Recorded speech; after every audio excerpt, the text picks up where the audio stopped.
Donc, le nouveau bloc pour le deuxième groupe d'opposition, 7 minutes 47 secondes. Merci, Madame la Présidente. Merci aux collègues pour le temps généreusement offert. On le prend. Salutations à Madame la ministre de nouveau. Salutations à l'équipe qui l'accompagne. Allons-y sur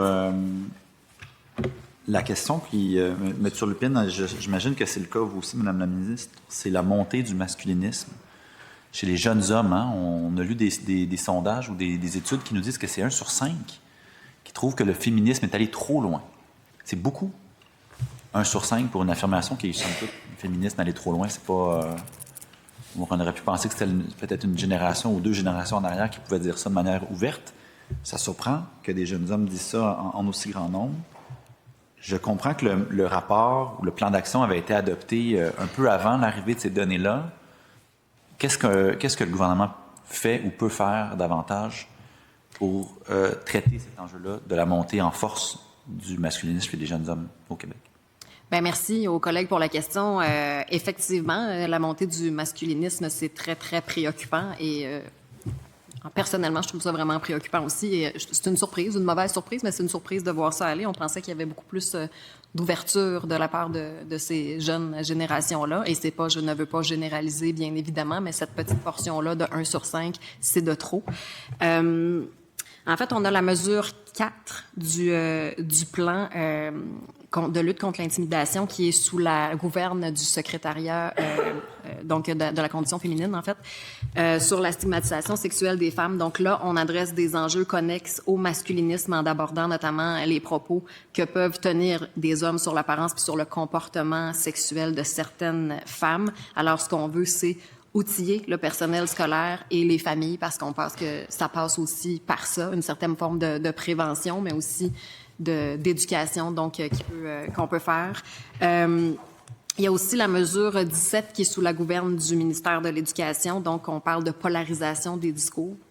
Qui est en collaboration en cours avec la clinique de polarisation, donc qui est affiliée à l'Institut de recherche du Centre universitaire de santé McGill. On veut soutenir les interventions qui sont complexes auprès des réseaux de l'éducation. On veut développer des contenus de formation pour les milieux scolaires aussi. Donc, encore une fois, je pense qu'on doit être présent pour éduquer les gens là où sont nos jeunes.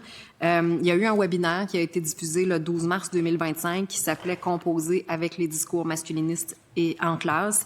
Et il y a aussi eu un document d'accompagnement qui a été produit là, avec ce webinaire-là. Est-ce qu'on sait combien de personnes ont suivi le webinaire? Combien de personnes? On va le vérifier. On le trouvera. Merci. Bien, merci de votre sensibilisation à cet enjeu-là, c'est important. Je vous amène à la page 23, numéro 16, la mesure numéro 16 sur les candidates aux élections municipales, les candidats aussi, bien sûr, mais qui font face au harcèlement, à l'intimidation, aux incivilités. Donc, il y a une mesure aussi qui dit qu'il y a une sensibilisation qui va être faite, une formation. Est-ce qu'on fait un constat... quel genre de constat on fait, en fait, au gouvernement par rapport à ce qu'on vient de connaître aux élections municipales? Par exemple, la présence des femmes. Est-ce qu'on a eu un recul ou une augmentation de la présence des femmes aux élections? Pas nécessairement en termes de résultats, mais aussi, pas uniquement en termes de résultats, mais aussi en termes de candidature. Est-ce que c'est documenté, ça?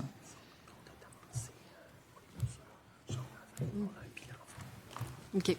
En fait, on n'a pas encore le bilan parce qu'il y a une réduction de compte qui est amorcée, mais ça va être quand donc on va pouvoir avoir le résultat de tout ça? Ça sera disponible à la fin de l'été, donc okay. On pourra mesurer un peu mieux ces mesures-là. Mais il n'y a rien qui est fait au niveau des élections québécoises? Là, il faudrait vérifier peut-être auprès... Je sais qu'il y a Femmes, Politique et Démocratie qui font des formations envers les femmes, mais on est tous en train de recruter nos formations politiques respectives. C'est toujours un plus grand défi de recruter des femmes, notamment parce que la vie politique est très difficile, en termes d'intimidation, en ligne en particulier. Donc, il n'y a rien dans le plan, à ma connaissance, qui fait référence à ça. Ça serait un ajout intéressant, peut-être. On pourrait le vérifier, effectivement. OK.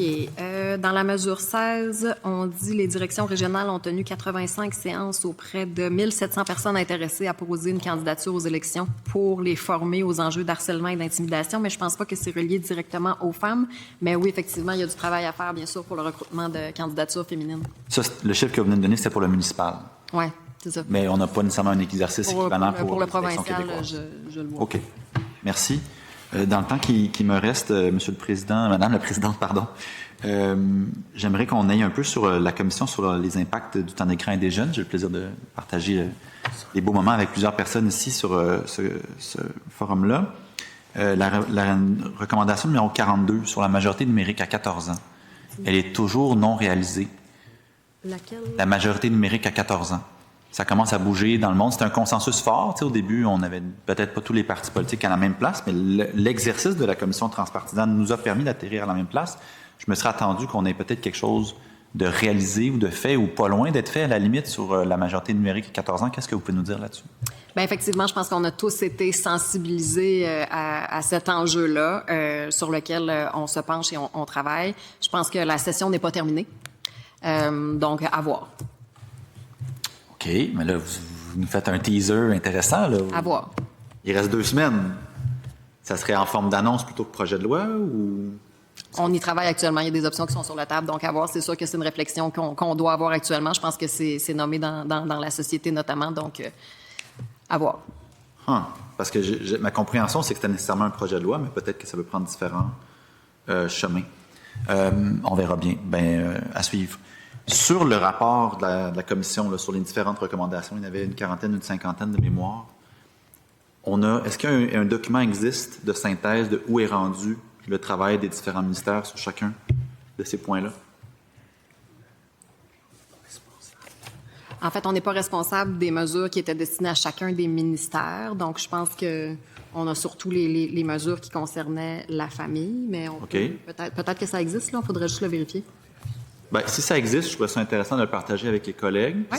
Sinon, les mesures que vous avez comme responsable, je serais intéressé de voir le suivi aussi qui est fait à ce niveau-là pour nous permettre de voir ensemble comment les différents services, les différents ministères du gouvernement travaillent à l'accomplissement de ce joyeux rapport. Parfait. On va être en mesure de vous transmettre tout ça. Merci beaucoup. Merci, Mme la Présidente. Oui, vous allez déposer le document, c'est ce que j'ai compris. Si un tel document existe, c'est ça, je comprends. Oui, On va faire la recherche pour ça. vous allez faire la recherche et s'il existe, vous déposez. On va déposer ça. Je comprends. C'est merveilleux. Merci beaucoup. Merci beaucoup. Alors, on poursuit avec le député